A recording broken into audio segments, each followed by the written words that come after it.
Okay, so if you are either a middle school teacher or you are a parent of middle school child, this is the interview for you. We are interviewing my friend Shantae, and I am so excited. So Shantae is a grade 6 and 7 math teacher, and most importantly, she is where I have been doing my mindset coaching for teachers for years. So we run 2 times a week. We just upped it to 3 times a week. Yay.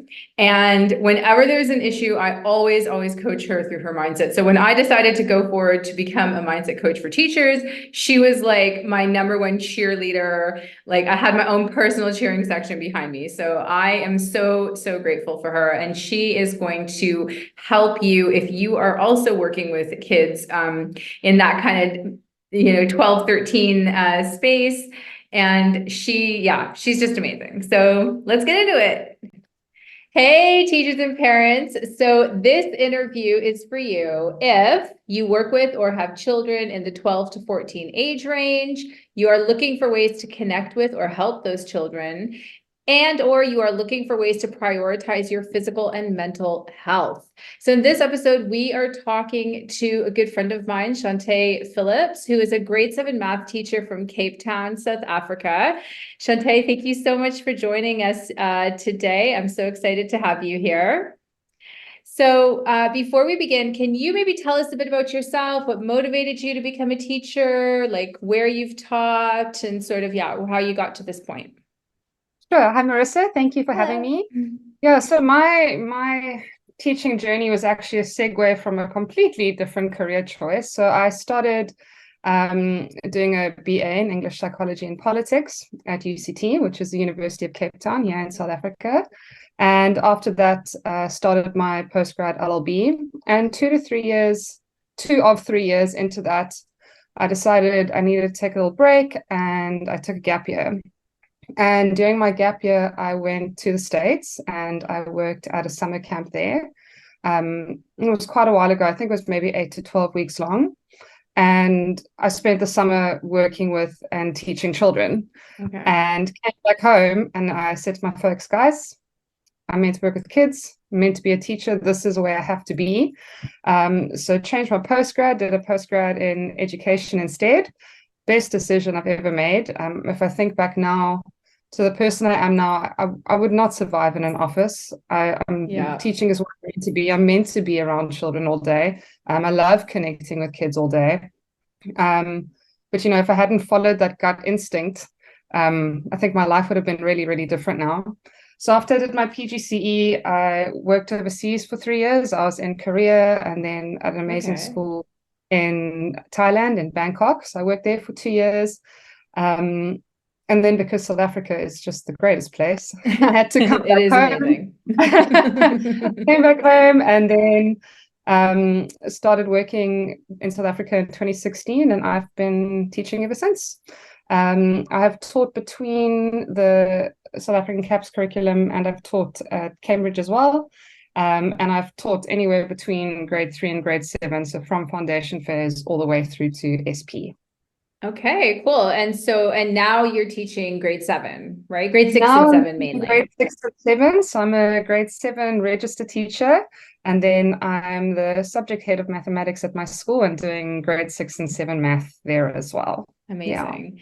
So I'm going to focus on grade 7 for a bit because I know I've also taught grade 7. I've taught grade 6 and 7. And I know a lot of things happen in grade 7 in terms of how the kids change from grade 6. It's pretty crazy. So what do you enjoy teaching the most about grade 7? It's so interesting to me when I speak to people and I tell them I'm teaching grade 7. It's like, oh, teenagers, and I've kind of always enjoyed teaching them. They're a little odd, they're trying to find their feet. Am I an adult yet? Am I Yeah. still part of this group? Am I ready to be independent? What I enjoy most about teaching grade 7s, particularly this generation of grade 7s, is they are very receptive to communicating with you as a teacher. And I also find that they're really, if you give them the time, they will share any and all of their experiences with you. So they're a little bit more mature than the younger kids that I taught previously. And, once you've found a way to connect with grade sevens, this age group will quite willingly entrust you with anything that's going on in their life. And if you manage to make that kind of relationship, it's a really rewarding grade to teach.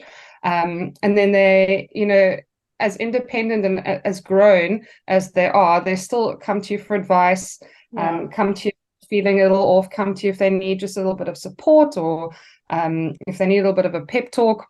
So it's truly one of my favorite grades to teach. It comes with difficulties. We all know the growing pains of being a 12 and a 13-year-old. I'm sure we can all remember back. Yes. And those growing pains are still there, and they're all going through the same things that we did. But that's almost what makes them so special. You're now able to connect with them, something that you have experienced yourself, but also on a little bit more of a mature level than if you're teaching, a grade 3 or a grade 4. Yeah, I was going to say that same thing. Like, I always liked that, if you just treat them with that sort of respect and that understanding, that you're going to listen to what they have to say, because you acknowledge that they are at an age where they are very clever and they have great ideas, and they can genuinely have a discussion with you, as opposed to just, you have to listen to what I say now because I'm the adult, right? 100%. Yeah. So definitely. I'm actually going to jump to this question first quickly, but what advice would you give a new teacher who's about to teach grade 7 and might be a little nervous, because there are some teachers that find it a bit tricky? Yeah. So look, I think, whether you're teaching grade 7 or whether you're teaching any grade, I think teachers in general, we need to just remind ourselves that, like our kids, we're just human beings. Yeah. And the sooner you're able to tell your children, listen, I'm your teacher and I'm an expert in this field, sure, but I'm also just a human being. You'll find it that much easier to connect with them, and they'll find it that much easier to connect with you. I think what's really important, I don't really like to jump into the curriculum on day one. Students are a little bit burnt out from the holidays. They're still trying to find their feet. They've woken up early for the first time in 3 weeks. And those first 2 days of the year, or even of the quarter, are a really good time to just connect with them. And that's sort of when you can start setting up your boundaries and your expectations. So my class knows, for example, when they come into the math classroom, they open their book and they do their mental maths. It's every day, it's stuck in their book. They don't need to ask, so they know that expectation as soon as they get to class. So where I work, they have an English classroom, and then they move to a math classroom, and then they move to the science classroom. So there's a lot of transitioning happening through the day. And just to help them settle immediately, they come in, and before me needing to write anything on the board or ask them to get anything out, they know they need to open their book and start their mental maths. So once they have that very clear understanding of what the expectation is, they're all automatically settled, because no one's being reprimanded for doing the wrong thing or not listening to anything. They've come in and they're all doing the same thing every day. They know what's expected of them. They know exactly what they need to do when they get into that room. And again, I think it's important to stress, you need to create a relationship with these students, even the students that can be a little bit taxing on our emotions sometimes.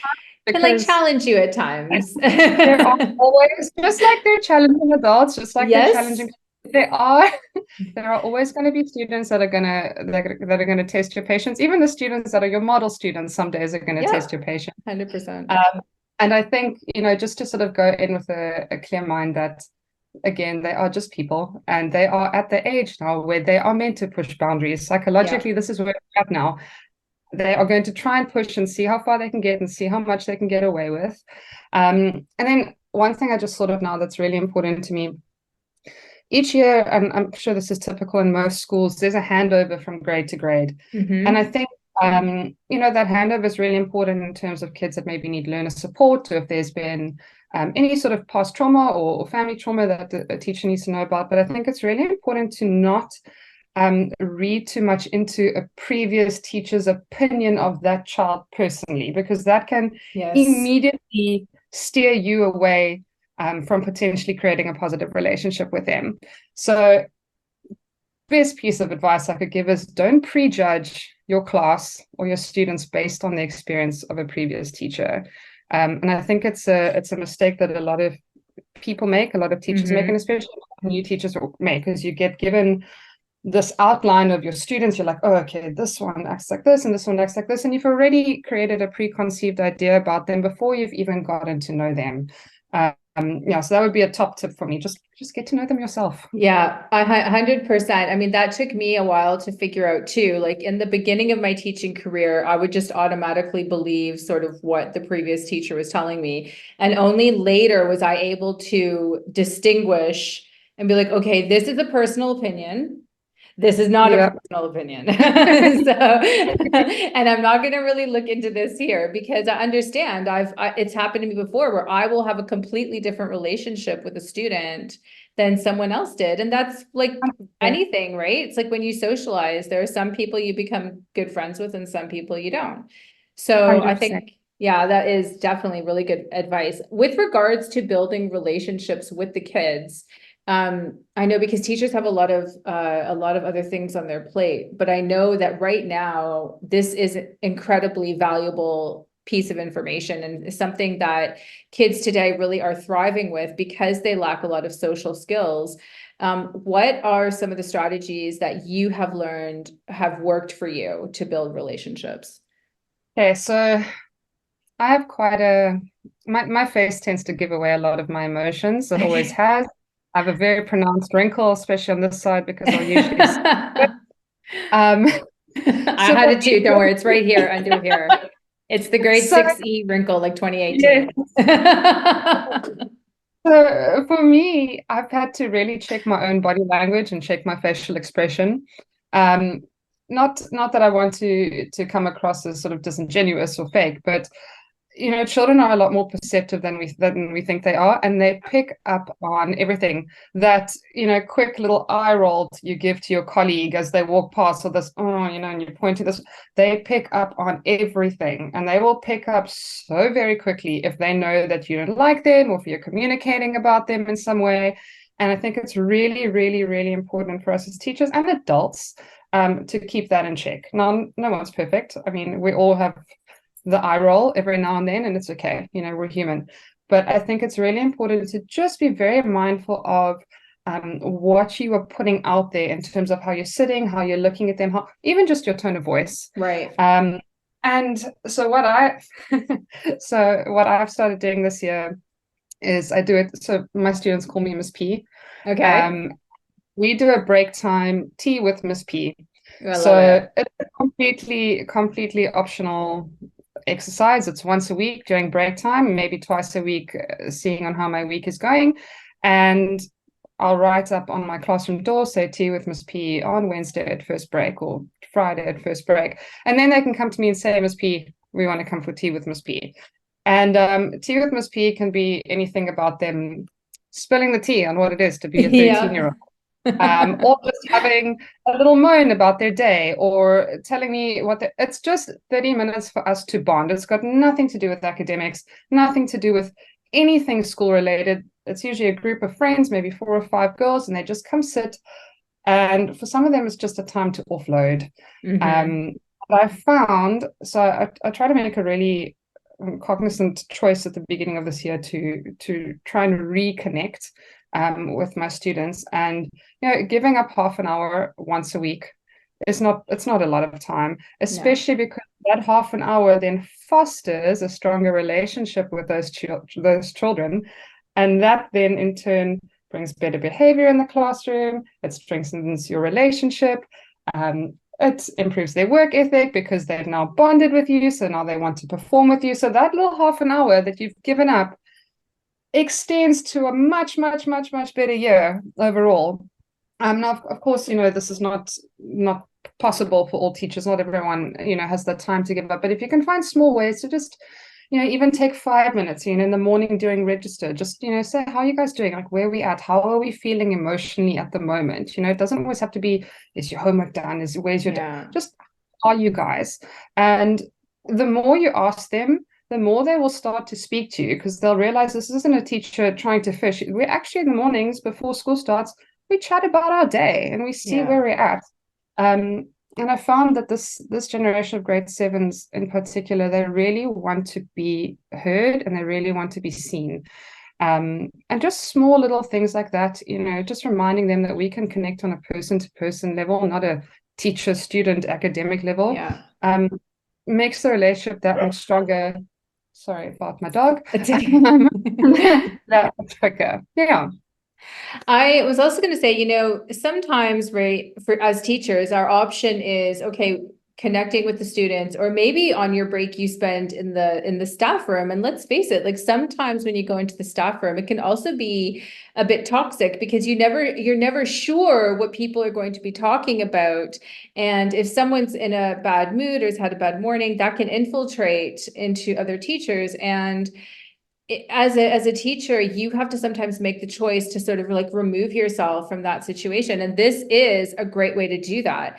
And by connecting with the kids who are funny, let's face it, and who are telling you things that will never affect you really personally. Although, okay, you might get a student one time telling you something that's, very important, and then you will deal with that. But on the whole, it's like a lot of laughs too, right? Yeah, The time with those, 100%. yeah, they're so funny at that age as well. Like they I'm have a great thinking sense of now, humor. I know Yeah. you asked previously about advice for new teachers. So depending on how a timetable is scheduled, there's usually specific teachers that have admin time together. And then we'll either go sit in the staff room. So you're usually around the same sort of group of people. And myself and 3 other staff members were chatting at the beginning of this year.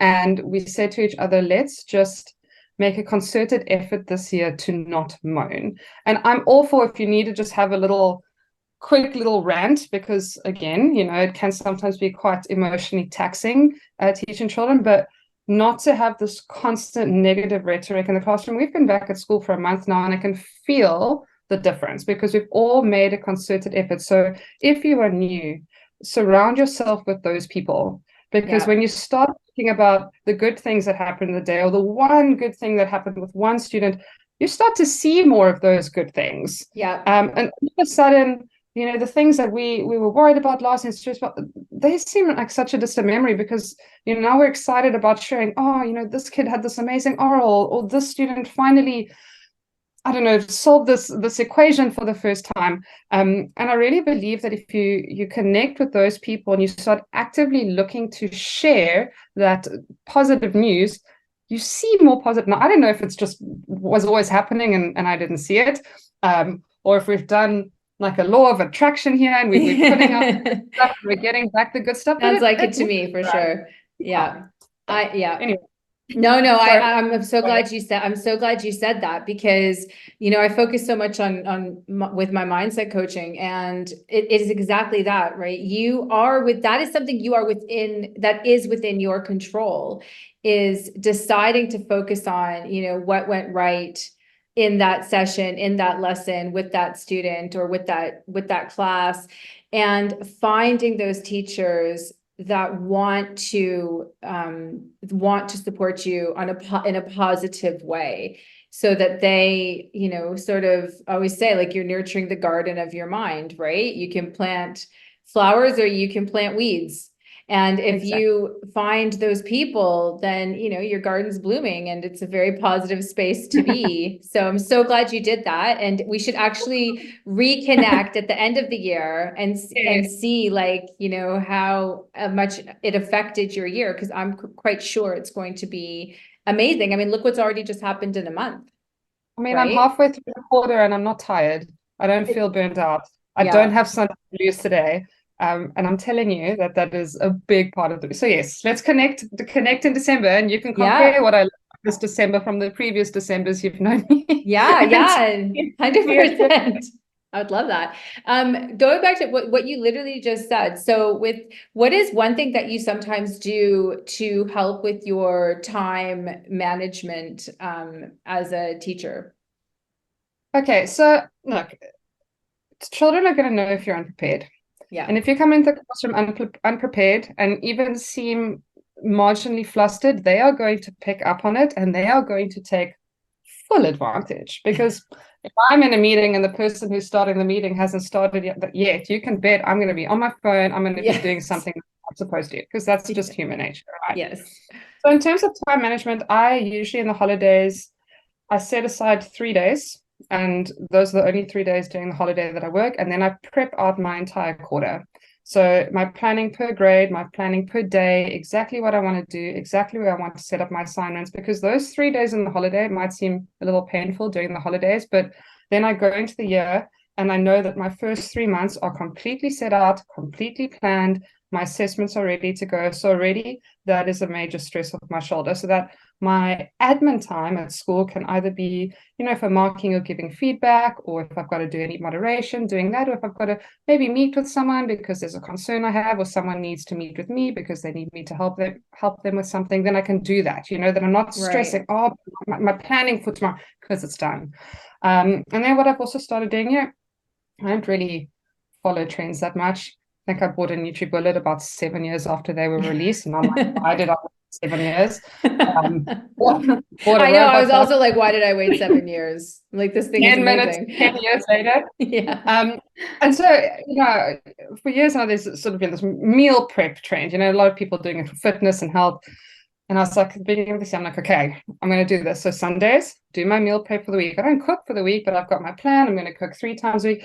All these little things. If you take one afternoon out of your 7-day week to prep all your meals for the week already, it's going to take that sort of mental strain off at the end of the long work day, because okay, either I'm just warming up this that I cooked last night, or what have I got in my fridge? Okay, today I'm making this curry. Okay, and I bought all the ingredients on Sunday, so it's ready to go. So just doing small, manageable changes, that's but in the long run, make things a lot easier. Yeah. Yeah. And I think even if you have kids, like kids can help you meal prep as well. You can go through like a food magazine and be like, okay, what should we make this week? Or let's plan the menu together. And like everyone gets a day that they can write down what they want to have. And then you just quickly shop on the one day so that you're ready for 100%. the week. I know right? what my parents used to do. So when my brother was still living at home with him, we've both moved out since, but they used to do, Monday and Tuesday, dad would cook, mom would clean. Then Tuesday, Wednesday, mom would cook, brother would clean, and so on and so forth. So everyone got a turn, and then everyone also got 2 days off. And it makes a huge difference. There's no reason that you can't, even if your kids are a little younger, there's no reason why you can't teach them, if you boil the pasta and drain the pasta, let them mix in some pesto sauce and let them mix in some tomatoes, and they've contributed. And also they're learning a skill. Yes. So yes, you never know that when they're going to be on their own eventually, and then suddenly you find out they can make toast, and that's it. You're like, oh, geez, maybe I shouldn't have cooked the whole time. Yeah, it's good. That's very good advice.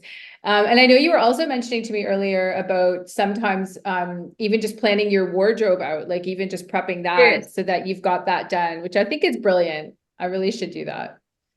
So I'm not type A anywhere else in my life, but I'm fairly sort of organized. So my closet is, there will be no judgment here. My closet is it's in rainbow order, and then in the reds there's the t-shirts, the long shirts, and the dresses.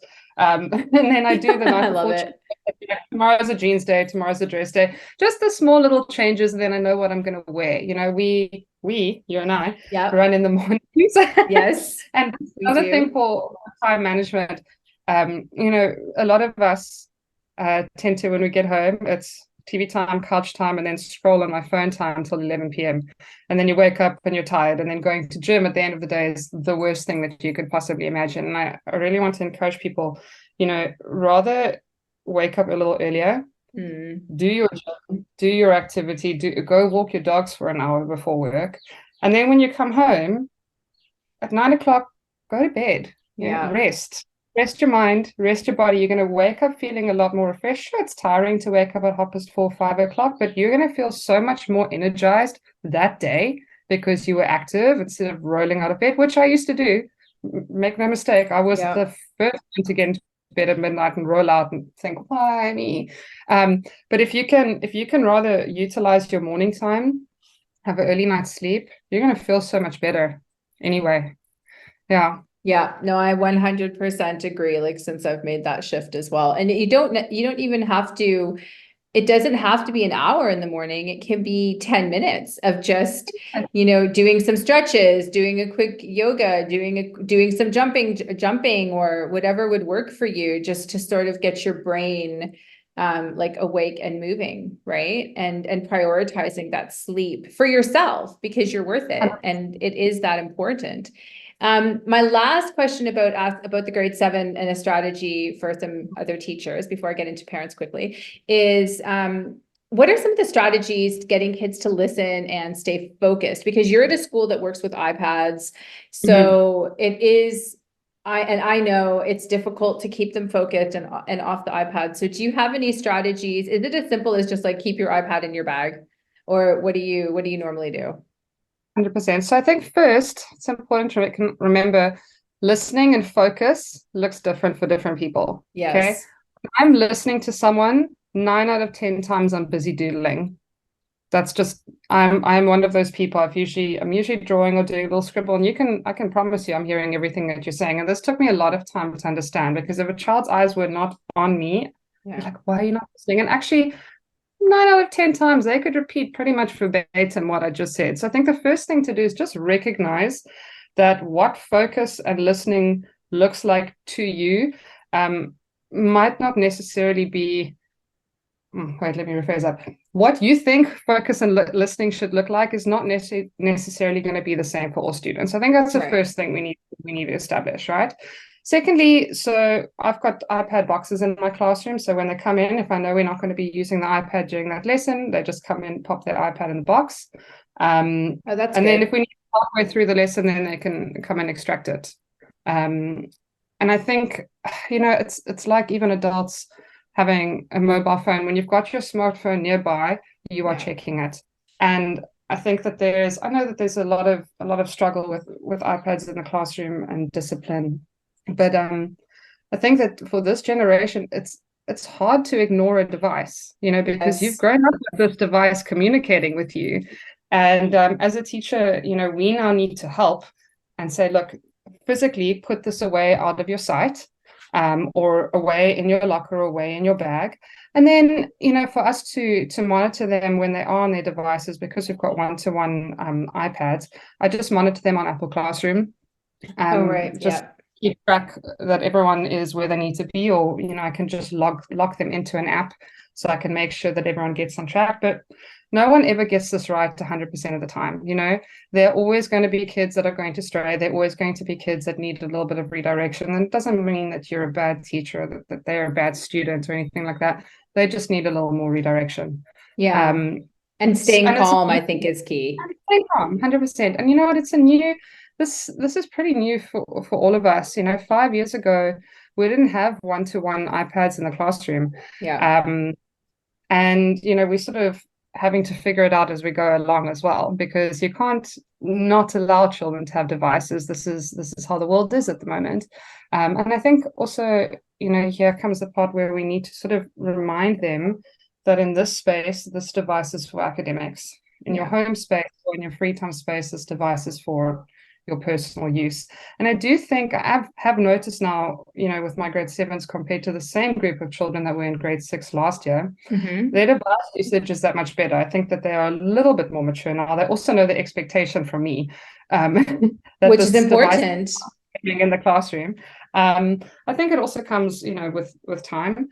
But yeah, the best we can do as teachers is when they don't need it, physically put it away. And if they do need it, take the time, learn how to use Apple Classroom, learn how to lock them into an app, and just understand, there's always going to be a kid that'll get around a firewall, and that you just need to take as it comes.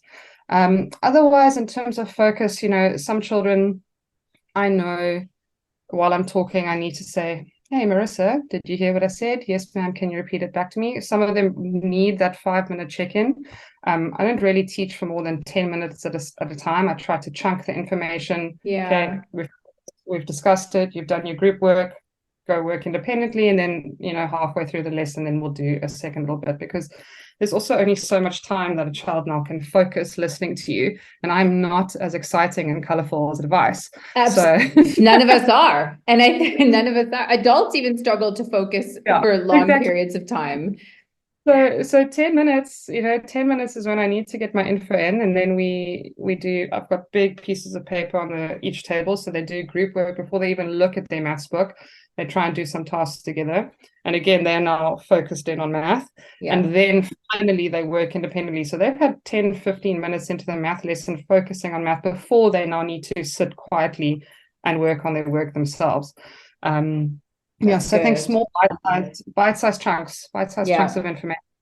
Yeah, I think that's very valuable information there, because you're right. It's got to be in bite-sized chunks. That's just how we are today, right? We multitasking all the time. We're not used to being focused on just one thing. It's more difficult for people. With regards to parents, what advice would you give a parent of a grade 7 student who maybe wants to really help their child navigate through this tricky age? Because I'm sure you've had a lot of parent meetings. What's some of the advice that you tend to give parents who might be curious about that? Yeah, so step 1, get to know your child's teacher. Okay. Yeah. We see your children for 7 hours a day, Monday through Friday. So we really, really do know your kids well. And as soon as you've created a solid parent-teacher relationship, the two of us can work together to help your child. So that for me is step 1. Teachers are not the enemy. Okay. We've literally chosen to do this to help better and improve and grow your child. In terms of navigating having a teenager, yes. I mean, first, let's just say that teenagers are hard. And I think first thing as a parent you need to do is just give yourself a little grace, because no one really knows the correct way. And I think that this generation of kids in particular are tough. I think, as with any child, children need boundaries. They need to know what the expectations are of you as their parents. You are allowed to give your child chores. You are allowed to set times when they can do homework or when they can be on their device. You are allowed to make a bedtime. You are allowed to choose when your child gets a mobile phone. Even if everyone else in their class has a mobile phone, you do have that choice. And I think that we need to, as adults and specifically as parents, sometimes you've got to make the decision that your child is not going to be happy with, but in the long run, it's going to be better. 10-year-olds don't need cell phones. They don't need access to social media. And despite some of the negative pushback you might get from your child, because all my friends have it, in reality, probably about 5 of the 25 in their class have it. But they don't need to be exposed to everything that is out there so young. Further to that, children that are on devices, parents need to, as best they can, I don't say monitor the device, but they need to just keep tabs on what is happening on those devices. I mean, if you've got an iPad, if you make an album in the Photos app and you share that album, you've automatically created a new instant messaging platform for you and a friend. Now, if you're a parent and you don't know this, you're checking your child's, messenger, and you're checking this and this, and everything looks fine and dandy, because where else would you look, right? I think trying to just stay on top of, as far as you can, what is actually happening on your child's device would be beneficial. And just don't give them unrestricted 24 hours a day access to it. And at bedtime, take the device, charge it in your master bedroom, and let them go to bed. I remember when I was in matric, so grade 12, we had the latest, I don't know if you were in South Africa, but we had the newest sort of instant messaging thing called Mixit. So this is before WhatsApp. Oh yeah, we had Mixit in Canada as well. Yeah, so we had Mixit. And I think I was in grade.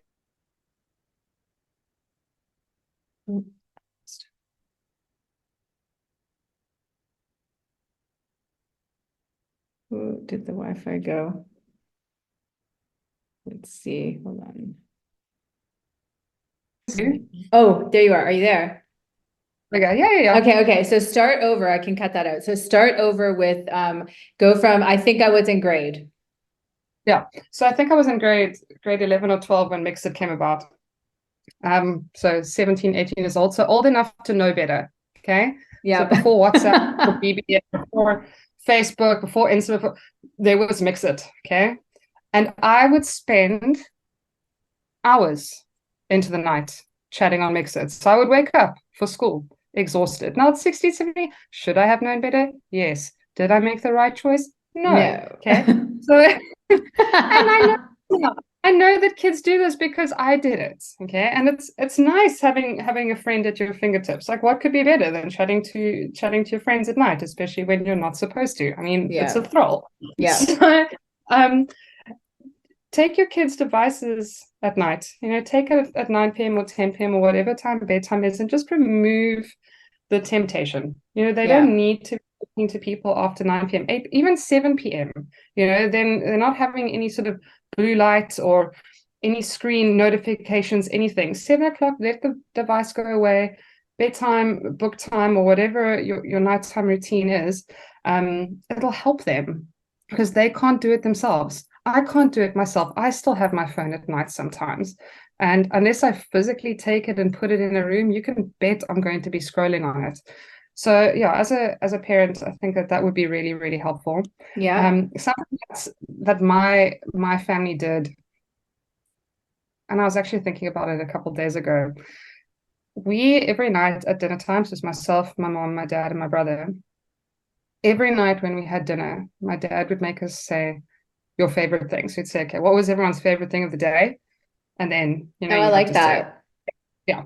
Now, 13, 14-year-old teenager, I would suddenly be like, oh my God, why?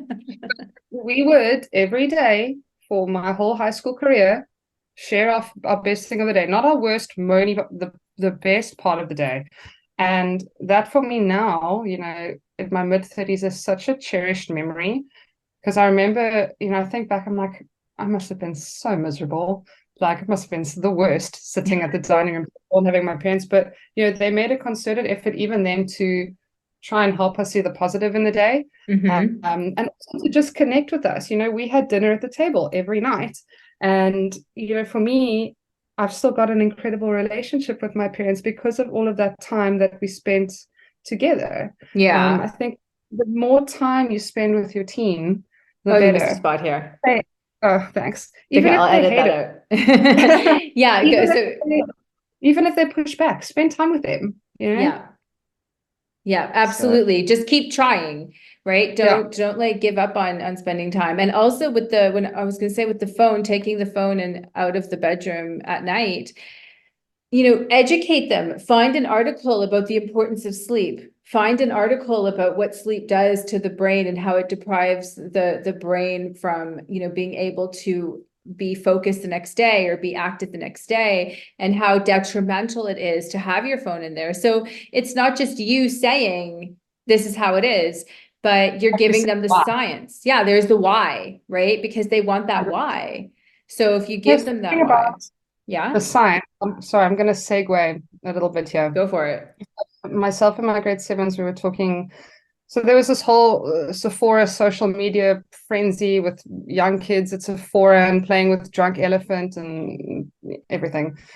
And I had a chat with some of my grade 7 girls just about, skincare and, because this is now all the rage. Yeah. And some of the skincare products that and this is in South Africa, okay? Some of the skincare products that they are using on their face are products that I use on my 35-year-old face. Yeah. And products that are way too harsh for a 12, 13-year-old skin. Yes. And I could already see sort of the eye roll starting. I was like, guys, hold up. Let's just research this together. And so we did, shared my iPad to the Apple TV, and we actually searched some of the products that they're using, some of the ingredients in these products, some of the anti-wrinkle, anti-aging, qualities that I have. I'm like, you guys don't need this. And I think because we actually spoke it through and we looked at the research behind this, and I was like, you guys can just use just like a nice moisturizer and a toner and a face wash, and you don't need all of this crazy stuff. In fact, you're probably going to be harming your skin. Yeah. And because it wasn't teacher said, we actually spoke it through and researched it and found out about it together. They were receptive and Yes. Wonderful. Exactly. 100%. I think that is absolutely the key. And because you're right, like, and now they know more. Now they can also see, okay, I'm going to tell my friend about this because now I know the truth because we researched it, Exactly. No, I think Exactly. that's brilliant. I've recently, and I've seen this as well in the past few years with students and parents, parents that really want to make sure their child has this incredible, life. And I love that. And it's fantastic. But they're very reluctant to let their children fail at anything. And personally, I feel like it builds resilience. I think it's incredibly necessary. What are your thoughts? And have you ever told a parent or a child, it's important to fail, or has it been like a little bit difficult there? I have explained that it's important to fail, and it's been met with different responses. I think it's important to, and it's difficult to navigate. Has a child failed because they just genuinely didn't understand the work and they maybe need a little bit of remediation? Yeah. Or did they fail because they didn't study or they didn't prepare? In which case I would understand that a parent would maybe be a little bit upset and reprimand the child, but hopefully then they would learn that next time I need to prepare. I think it's really, really, really difficult to see anyone that you love fail. Yes. Whether it's your child or it's a friend or it's a friend's relationship or anything like that, it's hard seeing the ones that we love go through any kind of hardship. But it is so, so, so, so, so important to fail. Any kind of innovation, any kind of creativity, any kind of entrepreneurship venture, all of those people failed first. Mm-hmm. It always, no one does something perfectly the first time. And until you have built that grit and that perseverance from failing and then overcoming it and trying again, you're really going to struggle to move forward in any sphere. Now, I think it's very difficult, for parents specifically, because you don't want your child to fail because you want them to get good marks, because you want them to get into the right school, the right university, and live a long and prosperous, happy life. But I think that there's sort of this different aspects here. Why has my child failed is the first thing that we'll back. Is there something that they missed? Is there something more that they should have done? Is there something more that I as a parent should have done? And then once they fail, talk it through with them. Reprimanding them, shouting at them because they failed is A, not going to change their grade, and B, is not going to strengthen your relationship. Nope. If you are upset that they failed because they didn't prepare, speak to them about it. Why didn't you prepare? Maybe help them with some time management. Maybe set up a study schedule. So I know we send out an assessment letter so parents know when assessments are coming up. And I understand wanting your teen to be a little bit more independent. I get that, and wanting them to take accountability of their learning, and we should. However, some children need a little bit more guidance. Some children do need a parent to say, listen, there is this assessment coming up. Don't forget, or have you prepared for this? So if they failed because of a lack of preparation, talk them through it, help them to make it better next time. But any kind of anger towards the failure is unwarranted. Rather, try and figure out why it happened.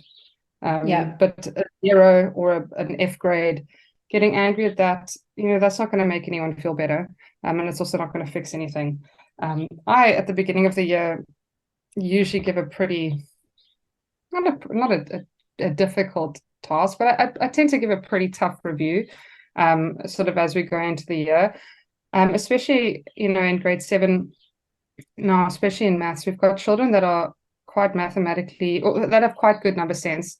So for the first few years of school up until now, they've been able to rely on that basic number sense to get good marks in their maths. Right. They haven't had to learn yet, right? So there's now, certain equations that are coming, certain laws that are coming in, certain new terms that are coming in, things that they actually have to learn, things that you can't just do, got good number sense or good mental maths.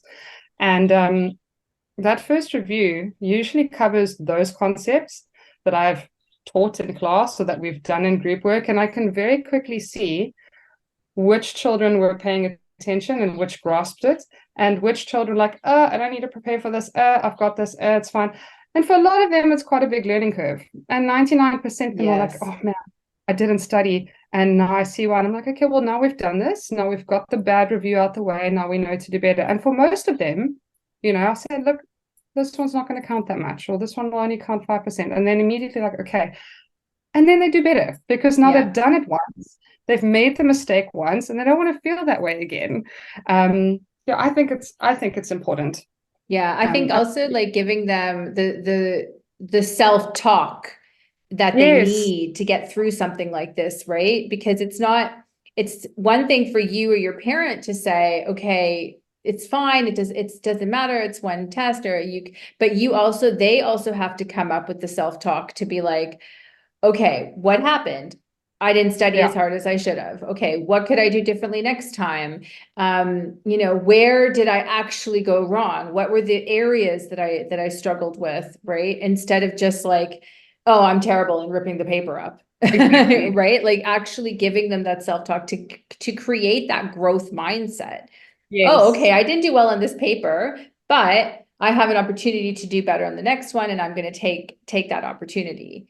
So I think, 100%. yeah, that's definitely important. Shante, I wanted to speak a little bit about teachers' physical and mental health because, like, when I deal with mindset coaching, I find that these days there's so many teachers really struggling with mental health, and I know, several years back, like both of us have gone through that, because we didn't really have the strategies that we maybe needed that we have now. So what would your advice be to teachers who might be struggling a little more with mental health in terms of teaching? Okay, so being a teacher does not have to take over your life. You are allowed to be a teacher and also a wife, a sister, whatever, husband, Yes. boyfriend. And you are allowed, after your work day, to shut down and go and have your home time, just as you would if you had an office job. Now, I understand that it's a little different. I understand, we do tend to carry, any burdens that any children might have put on us. We might be thinking about maybe a difficult email or something not so nice that a parent said to us. It can sometimes be a little difficult to switch off after your teaching day and then, transition into your it's me time day. But it is crucial. And I cannot stress this enough because I personally burnt myself out doing this, is teaching would be my life. I would have my work emails coming to my phone. I would have my work WhatsApps open 24/7. My books were coming home. Everything was coming home. And there was nowhere in my life from a Monday to a Sunday where I could just sit and debrief. Because if it wasn't a book somewhere, it was a computer somewhere or an email that I was checking. Why was I checking emails on Saturday night? You don't need to do that. Yeah, You don't you need to do that. don't. I think it's so important to not get caught up in this sort of rhetoric. Oh, teaching is a calling, and that you have to invest 24/7 of your heart and life and soul. No, you're going to empty yourself, and you're going to have nothing to give to your kids if you are not taking out time for yourself. Nothing. Yeah. And I think step one for me was removing my work email from my phone. So it's my personal phone. It's not a phone that's given to me by job. And I don't need to be checking work emails after 5 p.m. So I will check them on my laptop when I'm at school. Same thing for any work-related WhatsApps. I've programmed my iPhone, so those are on a do not disturb after 5 p.m. So I don't see them because I don't have to be available 24/7. And any other teacher out there, you also do not have to be available out there 24/7. When the doctor's office is closed, he's closed. Okay. You do not have to make yourself available at 7, 8, or 9 p.m. I promise that parent email or that admin email, it will still be there tomorrow, and dealing with it tomorrow will be fine. Yep. In fact, even better, if you don't see it because at 5 p.m. you're not checking your work email because actually you need to just rest, even better. Then you're only going to see it when you need to see it. I think that, look, with the dawn of social media, I think, we do have a lot of keyboard warriors now. We do have a lot of behind screen trolls that tend Yes. voice their opinion in unkind ways. And I think for a lot of professions, there is a lot of criticism, a lot of people saying things that are not so nice. Yep. And if you want to be smart about it, just program your Insta algorithm differently. Watch some Yep. videos of border collies. Don't keep watching videos of people saying bad things about teachers, because then that's all you're going to see. Yep. Watch some border collies. Watch a tutorial about, I don't know, growing a lily. And then that's going to be the content that you're exposed to. If you keep looking at that negative stuff about how bad teachers are and how, you're going to start taking that on and you are going to burn out. So Yep. on the good stuff. And also, when school's done, just go home. Put your comfy clothes on, just relax, Yeah, just just like breathe. be you, like live your life and do what's important to you, be with the people who matter to you, who Yes. love you and support you no matter what. And I was also going to say, yeah, as well with like the Instagram, follow or TikTok even, like follow, if you want to follow teachers that are posting great content. Follow teachers that Yes. are posting tips and tricks on how to be a better teacher, right? And don't feel obligated to lock yourself into comments either. 100%. It's because that all of that, you're taking all of that in, or rather, don't scroll unless, or time yourself for 10 minutes and be, disciplined. Okay, I'm going to time myself for 10 minutes. And then I'm going to, spend time with this person or this person, 100%. instead, for sure. And physical health, I know for me, everything changed. I mean, a lot of people don't know this about South Africa, but during COVID, alcohol was completely banned here, alcohol and cigarettes. And I know that wasn't the case in a lot of other places. All my friends in Canada, like my brother was like, I think it would be anarchy if they did that in Canada. So, but for me, it's actually a blessing because it completely changed my drinking. It completely changed, how much alcohol I was consuming because I wasn't consuming any. And that's when, my running got better and we had already been running, but once we were consistent with that. And that has made a huge difference, I think, in my life in terms of my physical health and just being able to wake up and be sort of more productive on the day rather than like foggy, right? Huge, So, huge. So yeah, um, I quit drinking completely at the end of 2020. So we like three and a bit years in, and it has made obviously it's made an effect physically. yeah, I lost weight just because I wasn't consuming, calories and sugar in alcohol. But it's also improved my mental health. That alcohol is a depressant. Okay. mhm, So not only do you feel terrible because you've, had a rough night, but you also feel terrible because you've drunk something that's going to make you feel terrible. And cutting that out of my life, and instead, now I'm able to wake up early because I don't feel horrendous. I wake up early, 4:30, go for a run, 5:20, do that 3 times a week. The rest of the week, if I haven't gone for a run, I'll walk my dog for an hour or I'll do a little bit of yoga. And I've just become a lot more appreciative of the body that I have. I don't have yeah, any knee or ankle or anything. Just this is it, and my body's yeah, carrying me healthy, and I can run, and I'm grateful for it. And I think it all goes hand in hand.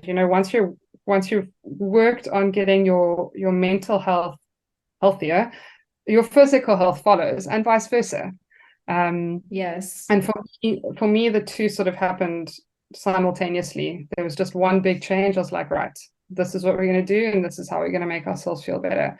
And just prioritizing, you think about it, if you are someone that is quite social, and I'm not demonizing alcohol. If you need yeah, to no, go same, of course, yeah, for your 100%. for wine with your girlfriends on a Friday, do it. I'm all for it. Like we've all got our things that make us happy. But if you are someone that is maybe doing that in excess, and you think about the time after the next day that is wasted, and you think about the fact that actually I could have used those 3 hours to maybe go for a run or even just go for a walk, Hmm. or go for a nice leisurely shop at my local grocery and bought some fresh things to make some nice food, you know. Mm-hmm. All of those little changes eventually make one big change. Yeah, so as teachers, I think, you know, you've got to prioritize your physical health, and also, yeah, you want to set a good example for the kids you teach. You know, I want them to see that I am healthy and that Yes. I'm comfortable in my body, and that, you know, I drink. Yes, one trend I followed. I now have a really big water bottle, and that water was never. And you know, it's the best thing I ever did. It's got these little indentations on when I've gone through 250 mils, and that gets my 2 liters of water down a day. Yep. But now I'm drinking 2 liters of water a day, and I can see the difference in my skin. And my students see me drinking water, so now they're drinking water, and they hear me speaking about exercising, so now they're motivated to exercise. So it all goes Yes. together. Yeah, no, I'm so glad you said that, because I wanted us to bring that up just for those teachers out there who might have been considering it. And even if you have, friends who maybe tend to drink if you're out, or not as the healthiest people, it doesn't mean, right, you cannot start the trend. You're doing it for yourself. You're doing it to prioritize your health for you. It's not for anybody else. And I mean, both of us can completely attest to how much of a difference it really will make in your life. So I just wanted to put that out there, right, for those teachers that might be on the fence, but they've been thinking about it, and that's the first step. And especially those teachers are like, oh, you know, but how will I survive my day if I don't have a glass of wine? You will. Yeah. In fact, you will survive your day so much better without a glass of wine, because the next day you're going to feel fresh Yeah. and not fuzzy.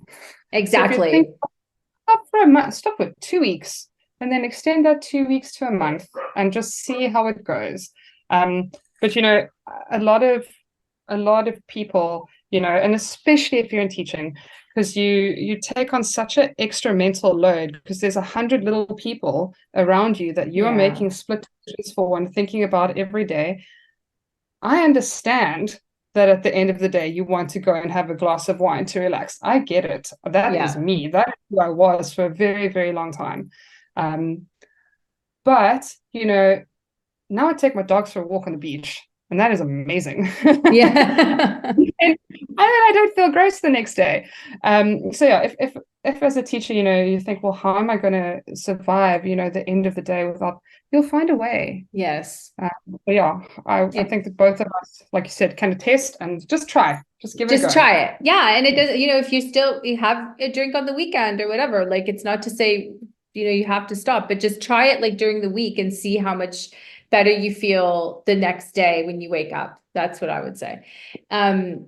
So before I get into our final questions, I just want quickly, are there any like phrases that you use for like positive self-talk, like any affirmations that you like, or any phrases that you like that you say? Okay, so this is my personal one that I've just come up with right now because of what I did yesterday.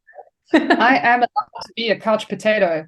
Some days it is okay to just be on the couch and be a couch potato. You are allowed. I love it. I am allowed to be a couch my affirmation potato. to all of you. Yeah, I was lying down yesterday, and I was like, oh, I've done nothing, and my partner came and was like, babe, but it's Saturday. It's okay. And I'm like, you know what? Yeah, like it's okay for me to do nothing today. But and I was serious that I do constantly affirm with I am enough. That is my go-to. You know, if I'm ever doubting myself, you know, as a teacher, you do tend to get a bit of imposter syndrome. You know, I'm not good at this, or I'm the worst, whatever. I am enough is my go-to. That makes me feel better. It helps me to pull myself towards myself a little bit. Because I am enough. Exactly. Like, this is enough. I'm well educated. I'm good in my field. I stay up to date. I do professional development, and I genuinely have the best interests of those around me at heart, and that's enough. That's I'm not a Pinterest teacher. I'm not a color. Me as I teach, I'm enough. Yeah. And yeah, that's one that I think people should carry. I With agree. them. Yeah. And I'm worthy, right? I am worthy of great things. happening in my life, and I'm worthy of great people being in my life. And yeah, 100%. I love that too. I am enough. I had that as a screensaver for a long time. Okay, are there any books that you would recommend for teachers for personal development or professional development? Yes. So I actually had a parent send me this book. So without getting too much into the details of ADHD and children with ADHD, because I know that this is a hot topic and that's probably going to be a hot topic for a few more years, and whether to medicate and whether not to medicate, and it can be quite a Pandora's box when you open. I raised the balloons. Sorry. Woo! I know I learned I can do that. I just like, you see this one, my confetti. Oh my word, this is the greatest thing. I know, this is my favorite. Oh, I see, know. I haven't Zoomed since COVID, I so know. clearly I'll things. teach you how to do, I'll teach you how to set it up on your Mac after. Anyway, so go on, tell us. So with ADHD being quite a hot topic, and I think for a lot of teachers, you sort of there'll be one or two professional developments at school if you are fortunate enough that your school allows that. And for a lot of us, we sort of learn as we go. But a parent recommended this book to me. It's by two MDs, E. Hallowell and John Ratey, if I remember correctly, and it's called Driven to Distraction. And it's the journey. It's based on We'll put it in the true show events notes. of people. Yeah, so Driven to Distraction, and it's basically a psychiatrist who deals with adults, and most of them are diagnosed with ADHD. And then he sort of traces back to things that happened in their childhood, and triggers that were missed, or things that were missed by previous doctors that would have actually helped them be diagnosed a little earlier. And there was one thing that I read that was really sort of hit me a little bit. There was one about kids with ADD, and I'd never thought about it before, and how they struggle to make friends. And I always thought, oh, well, maybe it's because they're loud, or they're impulsive or anything like that. And the way this doctor described it is sometimes people with ADD come across as flighty, or they come across like they are not focused on you or not interested in what you're saying. Yeah. And then for children, if you are speaking with someone and they seem flighty, or they seem disinterested or distracted, you don't bond with them. And that's actually one of the reasons these kids are not making friends. So look, I read it a while ago, so that's just a little tidbit. That's but for me, there were really interesting things in there that I'd never thought about. And then when I read, I was like, oh my word, light bulb moment. So I'll find some screenshots of it and send it to you, because I don't think I'm giving it enough justice. But it's a really, really good read. On how ADD presents, in adults and in children, and the sort of psychological effect and the social effect it can have, because we're so worried about ADD in the classroom and how this child might distract these children, or how they're not learning, but it impacts those children in such a wider realm that we don't even think about as teachers. And I read this and I was like, oh wow, yes, like some of these children are going through a lot, and I didn't even think about it. I think even like introducing it to parents who might be worried about if their child has ADD or ADHD. And also, I mean, now I think it's so it's a lot more common because of the iPads and the social media and the gaming, of course, right? The lack of focus. But then there's also that question, okay, yes, you can't focus because you're a gamer, but does that mean you have ADD or ADHD, right? Yeah. So it's also kind of knowing what signs to look for, and getting that from scientists who have done the work or the research. That's fantastic. So we'll definitely put that in the notes, so if anyone wants to get their hands on that, for sure. Okay, so going into mindset a bit, for our final thoughts, what is one thing that you do? So if things start to get chaotic, what is one thing that you do to stay calm? So in the classroom, if my class is being a lot, fortunately, our classrooms are glass, so I can step outside the classroom and still be watching the classroom. So if it's really, really hectic, I'll sometimes just take a step outside. And just that change of environment for me from inside the classroom to outside the classroom is enough. Sometimes I'll just sit and breathe. It Mm-hmm. sounds, but sometimes I need to just sit and close my eyes and just take a few deep breaths. And while I'm breathing, I'm able to then actually unpack what it is that is actually chaotic. So my eyes are closed and I don't have this happening around me. I can actually like, Mm-hmm. okay, is this really a problem? What is, and then once my eyes are closed, I can usually pinpoint, be like, okay, hold on. All of this is actually because I'm worried about, I don't know, my cat. And Mm-hmm. actually, nothing around here is a problem, but I've got something else on my mind that is making me frustrated or sad or worried. So yeah, I try to, when things get chaotic, just take a moment to breathe and then just take a moment to pinpoint if there is one specific thing that has maybe triggered everything. Mm. Um, Personally, in a school environment, as a teacher, you do feel like you're juggling all the balls all the time. Okay. Yeah. And at some point, and I don't know how well this is going to go down in the teaching community, but sometimes you just have to embrace the chaos. Sometimes Yeah. Sometimes you just have to accept that we are not going to finish all the things on our to-do list today. Yes. We are And not that's going to tick all okay. the, and that's okay. So when I'm going through a panic, I'm like, you know what? No, I'm not going to get through this, and it's fine. And as soon as I've sort of talking to myself that, I don't have to do everything every day, 100% of the time, things just feel a little bit more manageable. So yeah, breaking it down, the same way we chunk our lessons for our kids, try and chunk the things that are making you stressed.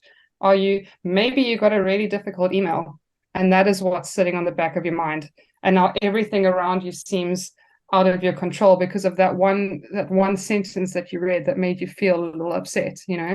And once you can pinpoint that, then you can go, if you've got a principal like mine, who's the best, you can chat to them and say, listen, I got this, help me through it, and, Yeah. share the burden. But I think, yeah, just embrace the Yeah. chaos.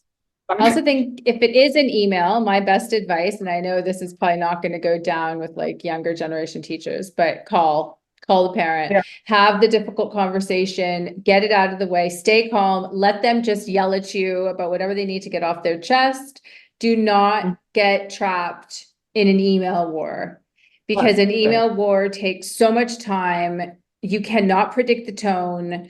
You think they've got this tone, they really have this tone. They think you've got this tone, you actually didn't. But just start having the hard conversation, call the parent. I have nipped so many things quickly in the bud just by calling. Yeah, just and if you don't have the resource, then just call them in for a meeting. And Yeah, if or you that. feel uncomfortable, ask your grade head to be there or your subject and just call them in. And, Yeah. it might be, a half an hour meeting that's uncomfortable, but there's nothing worse than getting an email, then you send one back and then you've got that anxiety and you're like, oh gosh, what's coming back? Just, like you said, nip it in the bud, give them a call, have a sit down meeting, and then be done with it. Yeah. Don't respond. Just be like, thank you for the concern. I would love to have a meeting. When are you free? 100%. Right. And that way you can prepare, you can have someone with you. No one has to worry about like he said, she said, it works out so much better. It saves a lot of Everyone's time. to cool down as well. Yeah. It gives you time to cool down. Exactly. I've texted my friends something sometimes and afterwards be like, oh, I should have thought about that. Sometimes, as a parent, these are also working adults. These are Yes. also people that are stressed out. And sometimes, now my kid has come home and failed, but also I had a really tough time with that client. So you go, and it's actually got nothing to do with the teacher. But then as a teacher, if you go, back, then we've created a catastrophe. Yes. So, like you said, call, have a meeting, day or two later, everyone's relaxed, and then things get, and also then circling right back to where we started, then you've created a relationship with that parent, and then you can work together to work with that kid. There you go. Our Everyone's on the same page. magical little triangle. Yeah. Teacher, parent. Yeah. We should put that on a sweatshirt, t-shirt. Like we should have the triangle with like teacher, parent, Yes. child works together. Yes. Love it. Love it. Tell me, Shante, how do you move yourself from a negative mindset? If you find that you are sort of getting into a negative mindset, how do you move yourself into a positive mindset? Well, look, not to sound funny, but since I stopped drinking 3 years ago, I very seldom find myself in a negative mindset. That's difficult to climb out of. Great. Things seem a lot more manageable. Um, but I do just try to find the small wins. If you're having a really, really tough time, find the small wins. That's good. If you've got kids that are, in fact, I'm pretty sure it was you that told me to do it. It was you that told me, if your kids have written you a letter or your parent has sent you a nice email, save that stuff. Yeah. Keep it in a file or keep it in a folder on your Mac and go back and look at it so that when you're having a bad day, um, and I'm speaking specifically about, a teaching day, go back and read, those letters that your past students have sent you, or that one parent that said, thanks, you've made such a difference. Also, parents, those emails are the best. Yes. They make Parents. day. They make my day. We think you should be sending those one a month. I will do anything for you. And it makes such a huge It difference. does. So, focus on the small wins, and eventually the small wins make up, they add up. And I think, if you are really struggling, find yourself your teacher bestie. Okay. Yep. You need someone there with you. Absolutely. And find yourself someone that you can trust, and someone that has got the same sort of growth mindset as you do. If you are feeling in a dark space, don't go and speak to someone that is constantly negative and hating on your profession and telling you how terrible everything is, because that is going to make you feel worse. Okay. Try and find yourself, these balloons are life. I Okay. know. Try and find someone that is going to give you balloons. Okay. Yes. Someone is going to be like, you know what? This was terrible. Let's just take a walk outside. Let's go, I don't know, pick a daisy and just stand in the sunshine for 5 minutes. I actually love one thing when I was looking at how to be mindful, practice mindfulness in your class, I did a video on it. But one of the things I love is the rainbow walk. So like getting a colleague and basically, or doing it by yourself even, you have to go out and you have to look for things that are the color of the rainbow. So on your walk, because it de-stresses your brain, like it forces your brain to not think. So you have to, you've purposely focused on, okay, something red, something orange, something yellow, and then you repeat it so that your brain you're looking at the beauty around you outside and not thinking about what might be kind of on your mind. You can deal with that later, but now you're going to focus on you and actually just some deep breaths. And I love that rainbow walk. I think that's such a great idea. I love that. Love that. I know. And last one, girl, what 3 things are you grateful for today? Today, I mean, it's a gorgeous 35 degrees in Cape Town. It is. Which is wonderful. So I'm very grateful for that. I made a really good banana bread today, which was divine. You have to give me the So recipe. Trying to not waste. So I had some bananas that were looking a little tired and sad. So I make banana bread, and I've got a slice of every day of the week because it's Sunday and I've meal prepped. Yay! And yay! Finally, I'm really grateful that I'm finally in the mindset where I can speak to people and contribute in a positive way. There was a long time in my life where I was, basically like Eeyore, and everything was terrible. Yeah. And I wasn't. It was a tough time. But I'm so grateful now that people come to me when they need a little bit of upliftment, or students come to me when they need a little bit of support. Because I've been able to work on myself to a point now where my cup is full enough to help those around me, and that is something that I'm eternally grateful for. Yeah. Oh, I love that. Let me see if I can. Here's my woo.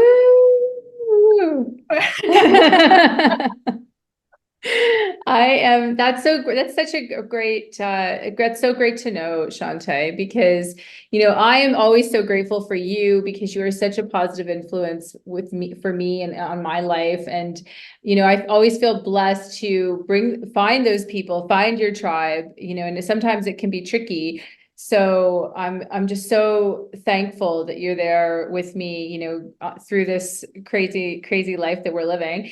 And I just really appreciate you for, you know, the fact that you're helping these students embrace like their greatness and guiding them through this maze of life. And yeah, and I just wish you the most amazing 2024. We're definitely going to meet in December and see how it went. Love it. Love you, friend. This is great. This is great. Love you too, girl. Let's make a little hearty. Okay. Okay. I'll see you soon. Okay. Bye, doll. Bye.